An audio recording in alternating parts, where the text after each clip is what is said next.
And good evening. Welcome to the show. I'm delighted to have with me in the studio Jason Villalobos. Jason, welcome to the program. Thank you for having me, Stephen. It's great to see you. I actually wanted to start off the show. It's been a very busy day today. It's been a very busy couple of weeks. We have OccupySF. We have Obama is in town. I see that he is. And there's a lot of demonstrations going on. Absolutely. You've been involved in some of it with OccupySF. Shall we start off with that and talk about OccupySF? So how did you get involved with OccupySF? Or are you involved with them? What does it make you feel? Well, I think OccupySF is really, I think the nation has, for years, been this has sort of been simmering for a number of decades, and certainly my entire life, where the lower and middle class is continue to be shut down further and further, essentially the 1%. And these corporations are growing more and more in power. They're lobbying our legislators and our lawmakers, rewriting the tax codes, rewriting the laws, so they're really in their favor, and they're basically buying it themselves into government. So Obama recruiting people like Tim Geithner from Goldman Sachs, all these executives who are running the monopolies in the corporations are finding themselves appointed to these commissions, which write the laws. They write the laws and get lobbied by the people they used to work for. And then so the circle sort of goes round and round, benefiting the upper class. In my case, I come from a working class family. My father was a police officer for 27 years. We were very poor when I was young.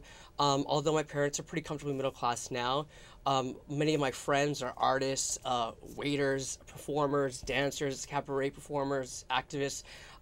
We're not rich people. And so I think that it's a lot of bullshit that's been simmering that people are just really pissed. And finally, we've reached a point in our nation and a point where people are struggling so much that we're really just tired of it. And so my involvement with OccupySF is I've been an HIV and AIDS activist primarily, but of course I'm also poor. So I mean, and educated. I also have a college degree. Yeah. And you know, it's just frustration. So when OccupySF happened in San Francisco, the big demonstration about a week or two ago, I went down with a lot of the Fae Boys, who are a movement in San Francisco. They're a group of fairies. People aren't familiar with the fairies. There's they're called Radical Fairies, which I want to give props to. I should also mention that they actually call themselves post-radical fairies now, some of them. So they call themselves a lot of things, but I call them my friends, and I really admire them. Yeah. And so I partnered with the Fae Boys and the fairies, and went down there in the Sisters Perpetual Indulgence. I also did a little ceremony with them before the OccupySF, and really went down there and let out some frustration. And I think people need a movement like that to make their voices heard and get their voice out there. I think you actually said a very good word just now, which is frustration. And it's a lot of what people are feeling. I think my major concern is, how do you involve a bigger percentage of the 99% into an active role, into an activist role? Well, I think that's a very organic process. I know as far as I was concerned, the way I reached into activism was through the HIV and AIDS movement, although I can go on the back of the history of that in my lifetime and later. But I think you sort of fall into it. I don't think anyone is born an activist. I don't think anyone, it just happens accident. You know, I think that something ends up happening to you, or close, there's an experience or a spark or something that happens. And I think that it's different for everyone. And I don't think there's really a formula to how to become an activist. You just have to, well, I think maybe a good spark is just getting really pissed off. And I think that's a really great start, getting angry. Well, that leads me to my next question. Sure. Why did you become an activist? Well, you know, my father was, like I said, was a police officer for 27 years. So when I was a small boy, you know, my dad worked nights, and he would come home for lunch, which was our dinner, and he'd come in the police car, and he'd be in uniform. And I had a lot of pride that my dad was a police officer, and he'd come in with swagger in the house in his gun belt. And because my dad was a police officer, you know, everyone in the neighborhood knew that. And when someone had their son was arrested the night before, they got a ticket or they were called to court, people would come to our house at all times of the night, during dinner, at breakfast, at 3 in the morning, and my mom would close the blinds, and she would say, no one say anything, be quiet. And my dad would be like, no, they're here because something is wrong. And he would go and answer the door each time. And he would always listen to people, and he would listen to their problems, and he would try to help them find a solution. And I would stand there, I was a very small boy, and I'd listen to him, and whenever he'd close the door, eventually it's going to be an hour, 2 hours later, and he'd say, all right, this person needs help, and it's my job to make sure that we help them. And he might not be able to solve the problem each time, but they left feeling better each time.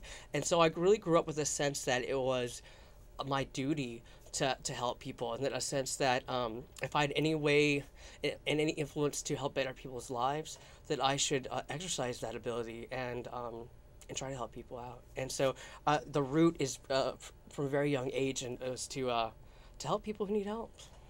So what was the first, how did you get involved with the AIDS movement, I should ask you, because that is probably what we in San Francisco, and even I think probably America now, best know you. That's right. Other than Oprah. Other than Oprah. When I was 25, I was diagnosed with full-blown AIDS. And shortly after, I was diagnosed in about March of that year, and about July of that year, I actually had a friend who passed away from complications of full-blown AIDS. He was living on the street. He was struggling with issues related to crystal meth and prostitution. He wouldn't accept any kind of housing, and so he was sort of in and off the street, and wasn't taking any retroviral drugs. And I saw him struggling and deteriorating. And one day I got a phone call from the hospital that he was in the emergency room. And this is someone, he used to introduce me to people as his older brother, and someone I had a great love for. His name was Matthew Beals. And I went to the hospital, I rushed over, and he had all these, he was hooked up to all these tubes and things going into him. And he had to go, I talked to the nurse outside and said, is he going to be okay? And they said he was going to have surgery in about 2 days. And I actually found out he died on the operating table. And he was about 23, 24 years old. And so the 1-2 punch of my being diagnosed with full-blown AIDS, and then losing someone who was really, really important to me in a giant figure in my life, really, really pissed me off. And I thought that it was my absolute duty to go in and take this really shitty situation and try to turn it around and turn it into something beautiful, because he was a beautiful person. And that so I started fundraising and dedicating my life to my HIV and AIDS activism. And so it grew from taking something that I initially did it for him, and then it turned into something that really helped and manifested something really positive for me. And so he's someone I think about constantly whenever I do a public appearance, or I get nervous before I give a speech to some college kids or whatever. And this is going to sound terrible and cheesy, but I really do imagine him standing behind me and laughing at me and saying, "Shut up, bitch. You know you love the attention. Just get up there and do it." And it always makes me feel better. And I don't know if I believe in heaven or God, but I really want there to be a heaven, because I really would like to see him again, and I really do imagine him on my shoulder quite often. I think I see him right now. He'd be here if he could. Yeah. All right. Let's take a look at. You went from being an AIDS you went from being an AIDS activist to basically becoming the AIDS poster boy. Oh, I don't know about that. All right. So tell me about that. When I started doing Life Cycle, in addition, I had a blog that I began writing, and it was a very snarky, gossipy, sort of trashy thing. And when I was diagnosed with AIDS, I decided that the direction of the blog was going to change. So I started chronicling what it was like to be a young HIV positive man living in urban San Francisco. And a lot of young boys, a lot of young gay men started reading the blog. And at the time, Governor Schwarzenegger was threatening to cut the ADAP program. And a friend of mine who was an intern at Project Inform, which is a nonprofit here in San Francisco, said, "Hey, we're having this rally to protest the cuts to ADAP, and we would like someone who," he was a reader of my blog, "and we'd really like you to come on." I had actually never met him before in person. He wrote me this email. He found me on Facebook. And so without really thinking about it, I agreed. I wrote this speech the morning of, and went and did this press conference on the steps of City Hall, and it got I remember like I remember Bevan Duffy was actually there, who's now running for mayor, who I love. Hi Bevan, if you're watching, and she sort of introduced me to the crowd because I've known Bevan for many years, and all these I remember like I stepped off from behind the podium, I was shaking. And I stepped from behind the podium, and I saw all these news crews running at me up the steps for City Hall. And I had one of those life-changing moments where I thought, "Oh wow, oh shit, everything is about to change." And I was in like 3 newspapers on 3 news channels, and from there, I mentioned that I did AIDS life cycle in that speech, and someone who works for San Francisco AIDS Foundation said, "Hey, we saw you at that news conference. Would you like to speak at our kickoff party?" And so I spoke at the life cycle kickoff party. There I met a man named James LaDuca, who does all the PR for San Francisco AIDS Foundation, and then I sort of became like a volunteer spokesperson for San Francisco AIDS Foundation, and started doing all this press. I mean, they're a huge nonprofit, the largest HIV and AIDS nonprofit in America. And so to have them sort of standing behind me, and then Project Inform, I started doing a lot of work in the media and talking to kids and representing the ride on a number of news programs. And so it's sort of just, I went from being a kid with a blog to suddenly being on TV all the time. So you went from, but you're still an AIDS activist, but you have these posters around. Oh town. yeah, the posters. Yeah, I haven't got to that yet. And it says, "I'm greater than AIDS." Yeah. I mean, this is like you're saying to the world, as far as my interpretation is, I am HIV positive. In fact, I have AIDS. Right? Yeah, well, I did have AIDS, yeah. This is something that a lot of gay men, might whisper to a proposed partner in a bar. "Oh my God, am I going to be, rejected?" So, and effectively, a lot of stigma. There's a lot of stigma attached. This is a very courageous move. Oh, Tell me more about that. I don't know if it's courageous in any kind of way. I think that, when I tackle anything, I go big. In addition to giving all the speeches, I was president of my 5th grade class in elementary school. My videotapes of me giving speeches in the 3rd grade.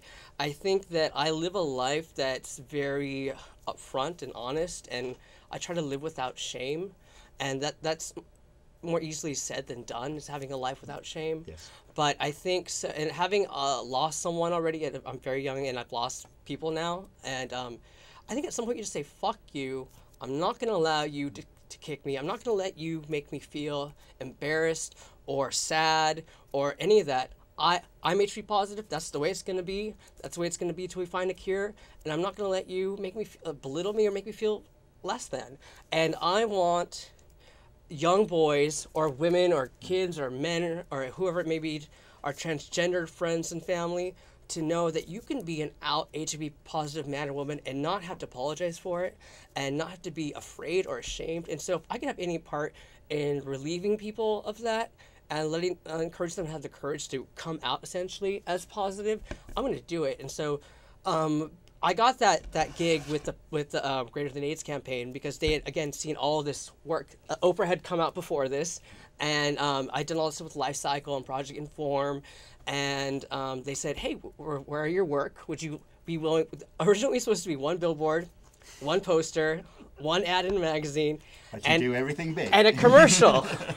But there was such a response that suddenly, there was like literally on the end of my block, because I live on Castro Street here in San Francisco.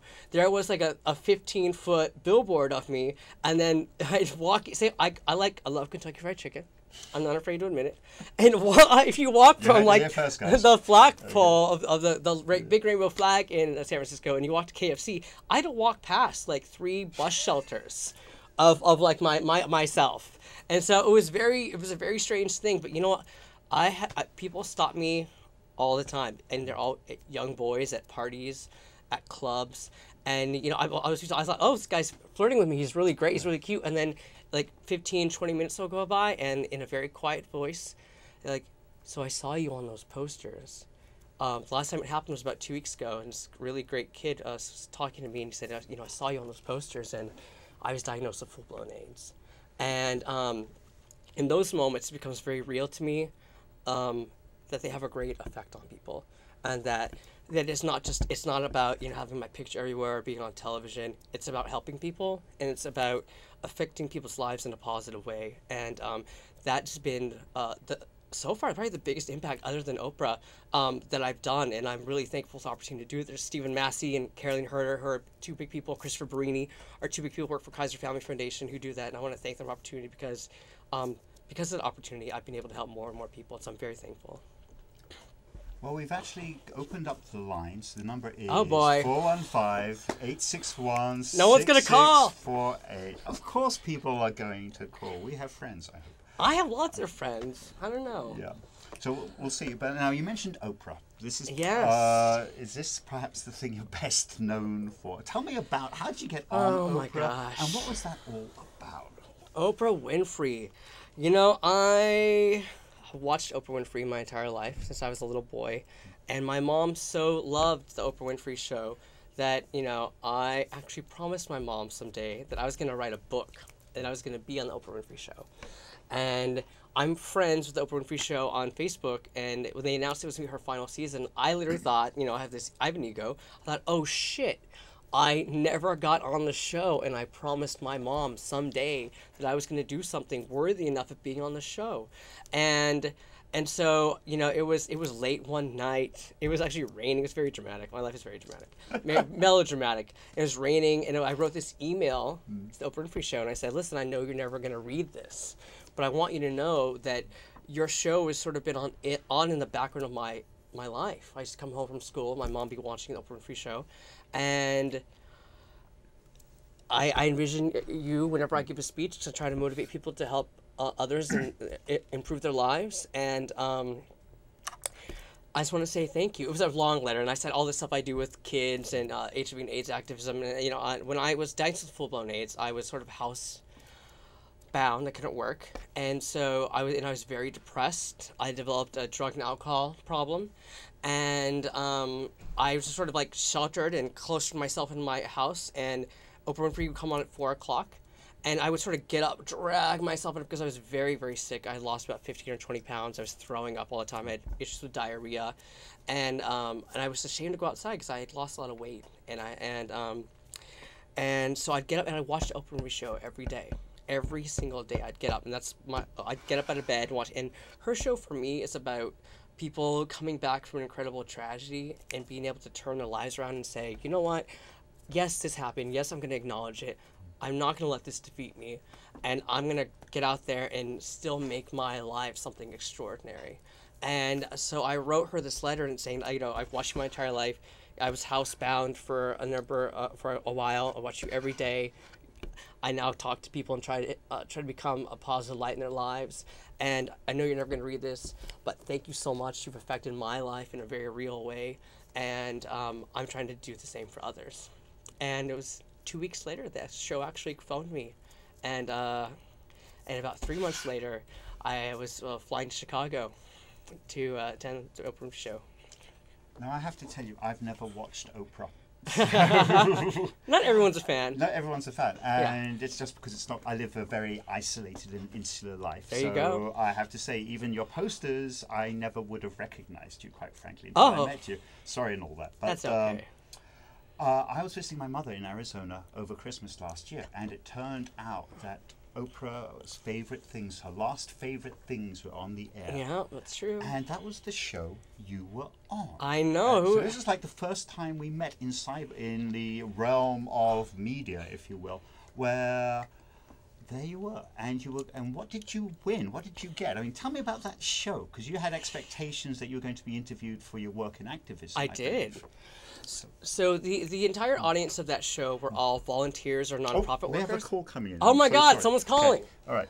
Oh my God. Hi, you're on the air. We've got just about 3 minutes. Oh my God. Hello. Hello, who is this? This is Tamara Ching. I'd like to ask Jason a question. Hi, Tamara. Hi, Jason. Have you talked to the mayoral candidates about any of your endeavors and getting their stances on HIV issues? Yes, I have, actually. Thanks for asking that question. I love, by the way, Tamara's a huge activist in San Francisco, a transgender queen who I'm a great fan of, and I love her very much. But I've talked to Bevan Duffy at length about, I don't know if I'm looking at my camera. I've talked to Bevan at length. I've known Bevan. He's my personal friend for many years. Are we wrapping it up? Oh, I'm No, sorry. well, we've got about just about 2 minutes. Okay. So I have asked them a number of Briefly. questions. I have asked them a number of questions. I think that there are some who are better than others on any issue. I think Bevan gets it. I think Leland Yee gets it. I think Dennis Herrera. I mean, those are my three that I'm voting for. I'm gonna get myself in trouble because people are gonna attack me.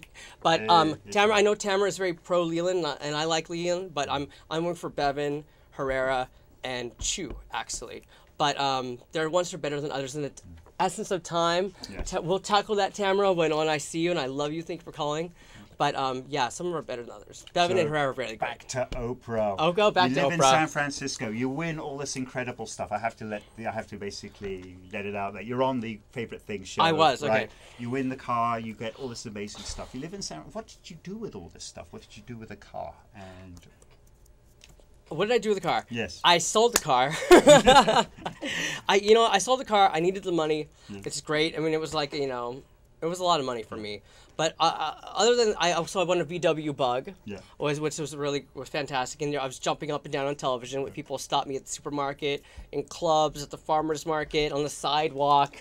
People were I had people run up to me really and be excited. like, "My boyfriend is on the other side of the bar and he's looking at you," and I'm like. Was it Oprah? And he's like, yes. And so people are very sweet. I got letters over Facebook, and it was a lot of fun. Well, we've only got just about 30 seconds, Aw. but I got to ask you the final question, which Sure. is what's next for Jason Villalobos? Oh wow, what's next? I think what's really fantastic about life is that it throws us a series of curveballs, and as much as I found that as much as I plan my life, nothing has ever gone according to formula, and nothing has ever gone as planned. And so it's very San Francisco for me to be like, oh, I'll take life as it comes. But thank you very much for watching. I love you. Mwah. Okay, see you next week on the program. You can catch us on YouTube.